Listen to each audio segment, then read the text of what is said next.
અત્યારે આપણે છે ને ઉમિયા સર્કલ પાસે આવી ગયા છીએ અને અત્યારે આપણે ફ્લેટમાં બોર કરવો હોય, આપણી જમીનમાં બોર કરવો હોય તો આપણે મોટા મોટા ખટારા વાપરી, પરંતુ આલી બાજુ આજે અમારી સાથે છે ને આ મશીન જૂનું છે. તમે જોવો, આ છે બોર કરવાની જૂની પદ્ધતિ. તો આપણી સાથે દાદા જોડાયેલા છે, તો આપણે એમને પૂછી કે આ પદ્ધતિ કેટલા વર્ષ જૂનું છે. શું નામ દાદા તમારું? મારું નામ ધર્મ જીતુભા. હા, તો મને જરા કી કહો છો કે આ બોર કરવાની પદ્ધતિ કેટલા વર્ષ જૂની છે? વર્ષ છે.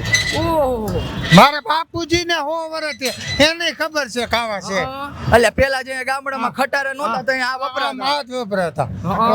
કુવામાં આમથી થાય, કુવામાં આમથી બોર કરે. આડા કરવાની તમારે અહીંથી ઓલા ટ્રેક્ટર લઈ જવું હોય ને તો બોર જાય. આજથી 100 વર્ષ પહેલા. હા, અત્યારે હાલમાં છે અમુક ઠેકાણે, હાલમાં છે. હાલમાં કુવામાં ખટારો ન જાય. કુવામાં તમે એમ કહો, તમારા બાપા એમ કે ને આડો સાઈડો મૂકો, એટલે આડો સાઈડો એટલે મશીન ઉતાર નાખે ને આનથી ગ્રીનથી ચાલે. અહીંથી તમે ઠેઠ ઓલા સાત લાગી જાય. બરાબર. એટલે જૂનામાં જૂની બોર કરવાની પદ્ધતિ હોય તો હા, એમ ને? હા.